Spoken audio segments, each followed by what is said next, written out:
আমার সকল প্রিয় ছাত্রছাত্রী বেঙ্গল স্টাডি পয়েন্টের পক্ষ থেকে তোমাদের জানাই স্বাগত। আজকের এই ভিডিওটিতে আমি তোমাদের ক্লাস 6-এর পশ্চিমবঙ্গ মধ্যশিক্ষা পর্ষদ অনুমোদিত বাংলা পাঠ্য বইয়ের হাট কবিতাটির হাতে কলমের সমস্ত প্রশ্নের উত্তর নিয়ে আলোচনা করব। আশা করব ভিডিওটি তোমরা স্কিপ না করে সম্পূর্ণ ভিডিওটি দেখবে। যতীন্দ্রনাথ সেনগুপ্তের লেখা হাট। হাতে কলমের 1 নম্বর প্রশ্নটি কি বলেছে? কোন সাহিত্যিক গোষ্ঠীর সঙ্গে যতীন্দ্রনাথ সেনগুপ্তের ঘনিষ্ঠ সম্পর্ক ছিল? উত্তর হবে কবি যতীন্দ্রনাথ সেনগুপ্ত কল্লোল সাহিত্য গোষ্ঠীর সঙ্গে যুক্ত ছিলেন। 2 নম্বর প্রশ্ন, তার রচিত দুটি কাব্যগ্রন্থের নাম লেখো। উত্তর হবে মরুমায়া এবং মরুশিখা তার লেখা দুটি কাব্যগ্রন্থের নাম।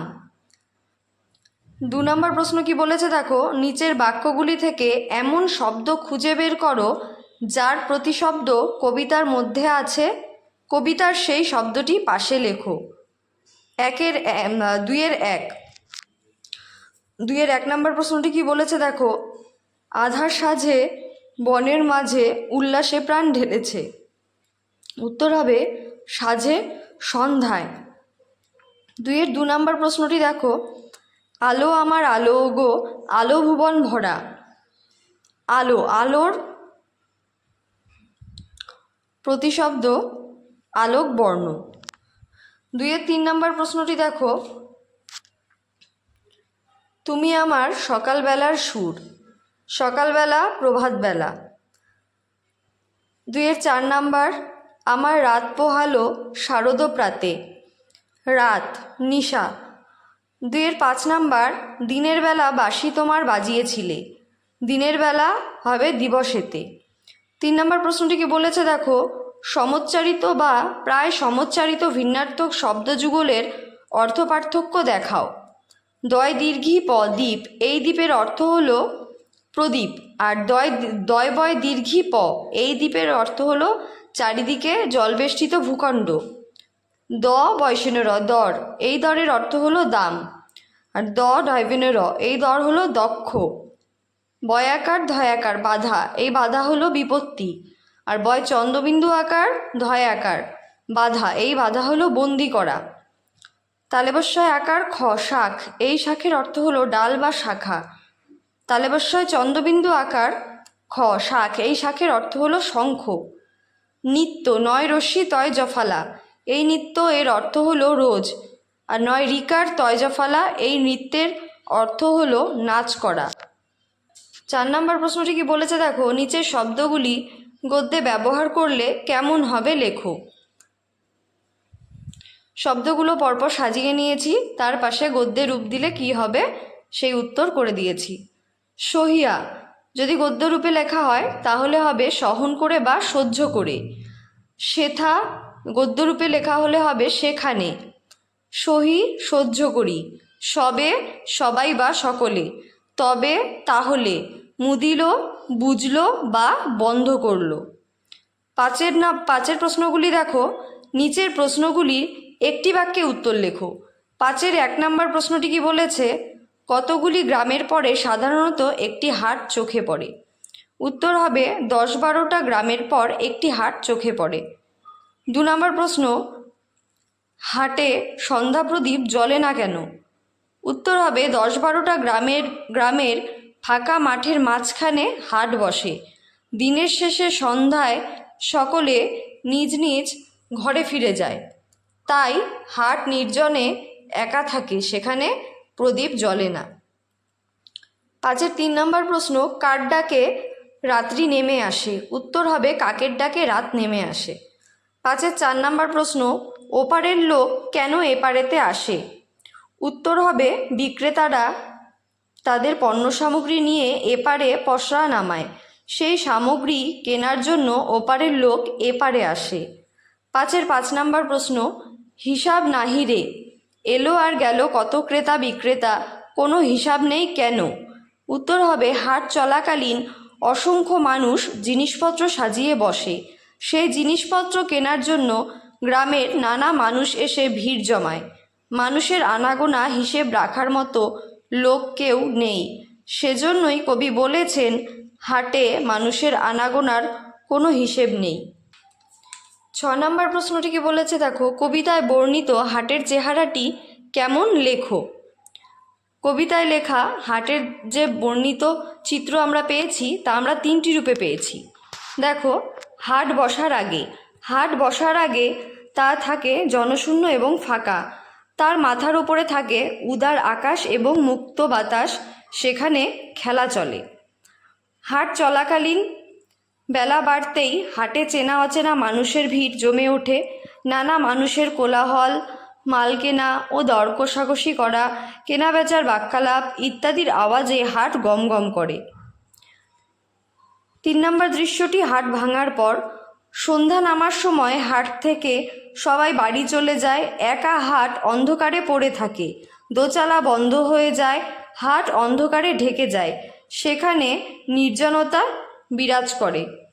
7 নম্বর প্রশ্নটি কি বলেছে দেখো, নিচের প্রশ্নগুলির নিজের ভাষায় উত্তর লেখো। 7-এর 1 নম্বর প্রশ্ন, হাটের স্থান ছাড়িয়ে দূরের গ্রামের ছবি কিভাবে কবিতায় ফুটে উঠেছে।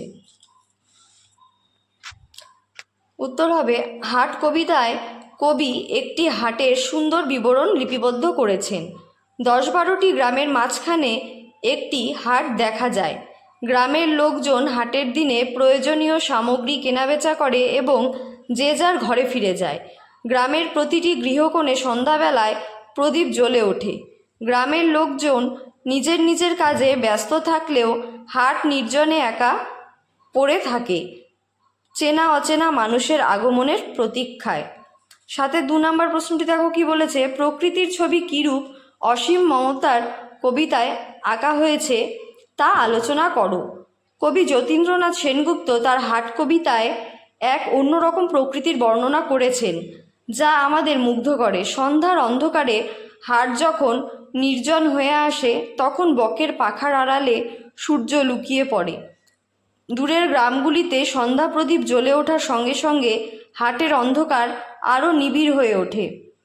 একা কাক তার কালো ডানায় করে বয়ে আনে রাতের কালিমা। নদীর শীতল বাতাসে পাশের পাকুড় গাছের শাখা দুলে ওঠে। 7-এর 3 নম্বর প্রশ্নটি দেখো, বাজে বায়ু আসি বিদ্রুপ বাসি। কবির এমন মনে হওয়ার কারণ কি বলে তোমার মনে হয়। দিনের শেষে সন্ধ্যায় হাট ভেঙে যায়, সবাই যে যার মতো নিজ নিজ গৃহে ফিরে যায়। হাট নির্জনে একাই থাকে। রাতের অন্ধকারে হাটের দোচালা একলা পড়ে রয়। সেই দোচালার বাঁশের মধ্যে দিয়ে বায়ু বয়ে যাবার সময় যেন কোনো করুণ বাঁশির ধ্বনি বেজে ওঠে। গমগমে হাটের একাকিত্বকেই যেন ব্যঙ্গ করে ওঠে সেই বাঁশির সুর। 7-এর 4 নম্বর প্রশ্ন, উদার আকাশে মুক্ত বাতাসে চিরকাল একই খেলা। কোন প্রসঙ্গে কবি আলোচ্য পংক্তিটি লিখেছেন, তিনি এখানে কোন খেলার কথা বলেছেন, চিরকাল চলে বলতে কবি কি বোঝাতে চেয়েছেন।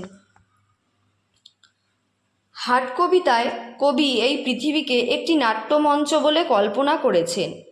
হাটে অনেক মানুষের আনাগোনা, সবাই নিজের দরকার মেটাতে ভিড় জমায়।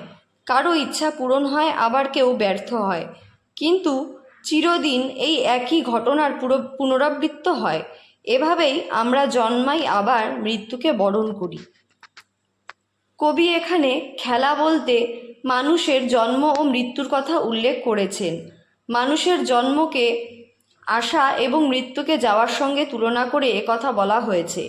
চিরকাল চলার অর্থ হল জীবনের গতিময়তা, যা নিরবচ্ছিন্নভাবে সর্বদা চলতে থাকে। পৃথিবী যখন সৃষ্টি হয় তখন থেকেই মানুষের জন্ম এবং মৃত্যু ঘটে চলেছে।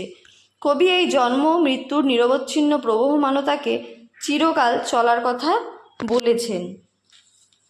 7-এর 5 নম্বর প্রশ্নটি দেখো। 7-এর 5 নম্বর প্রশ্নে বলেছে, তোমার দেখা কোনো হাটের বা বাজারের অভিজ্ঞতা জানিয়ে দূরে থাকে এমন কোনো বন্ধুর কাছে একটি চিঠি লেখো। এখানে আমি একটা চিঠি লিখেছি, তোমরা নিজের মতো করেও চিঠি লিখতে পারো। 31 কলেজ রো, কলকাতা, 7-10-23 ডেট এটা দিয়েছি আমি। লিখেছি, প্রিয় অনিন্দিতা, অনেক দিন তোমায় চিঠি দেইনি, আশা করি ভালো আছো। আমি বাবা মায়ের সঙ্গে শিমুলতলা বেড়াতে গিয়েছিলাম। ওখানে আমি হাট দেখেছি। আমি এর আগে কখনো হাট দেখিনি, তাই এটা আমার কাছে নতুন অভিজ্ঞতা। আমাদের রোজের বাজারের সঙ্গে হাটের তফাৎ হলো, হাট সপ্তাহে 2 দিন বসে। অনেক দূর দূর থেকে মানুষ বেচাকেনা করতে আসে। হাটে গরু, মোষ, ছাগল, মুরগি থেকে আরম্ভ করে কাঁচা আনাজ, ফল, এমনকি শাড়ি গামছাও বিক্রি হয়। অর্থাৎ হাট মানুষের নিত্য প্রয়োজনীয় জিনিসপত্র কেনাবেচার উপযুক্ত স্থান। সব মিলিয়ে হাটটি খুব ছোট হলেও সুন্দর। তুমি এমন হাট কখনো দেখেছো কি? পরের চিঠিতে জানিও। বড়দের প্রণাম দিও, ভালোবাসা সহ, তোমার আশালতা। চিঠিটি তোমরা তোমাদের মতো করেও লিখতে পারো। চলে যাবো আমার পরের প্রশ্ন, 7-এর 6 নম্বর প্রশ্ন। তোমার দেখা একটি হাট বা বাজারের ছবি তুমি এঁকে দেখাও। এটি তোমাদের নিজেদেরকেই করতে হবে। হাট বা বাজারের ছবি এঁকে দেখাতে বলেছে, এটা তোমরা নিজেরা করবে। 7-এর 7 নম্বর প্রশ্ন দেখো, এমন হাট ও বাজারের মধ্যে কোনো তফাৎ খুঁজে পাও? এ বিষয়ে তোমার মতামত জানিয়ে 5টি বাক্য লেখো। হ্যাঁ, হাট রোজ বসে না, বাজার রোজ বসে। হাট নির্দিষ্ট 1 বা 2 দিন বসে, কিন্তু বাজার প্রতিদিন নির্দিষ্ট স্থানে বসে। হাটে খাদ্যদ্রব্য ছাড়াও আরও নানা জিনিস বিক্রি হয়, কিন্তু বাজারে প্রধানত খাবারের জন্য কাঁচামাল পাওয়া যায়। হাট নানা ধরনের হয়, যেমন পাখি পশুর হাট, কিন্তু বাজারে এ ধরনের কোনো বিক্রিবাটা হয় না। আমার ভিডিওটি এখানেই শেষ করলাম। ভিডিওটি যদি তোমাদের ভালো লেগে থাকে তাহলে সাবস্ক্রাইব করে দিও, লাইক, কমেন্ট, শেয়ার করতে ভুলে যেও না। আর তোমরা তোমাদের একই ক্লাসের বন্ধুদের সঙ্গে ভিডিওটি শেয়ার করো।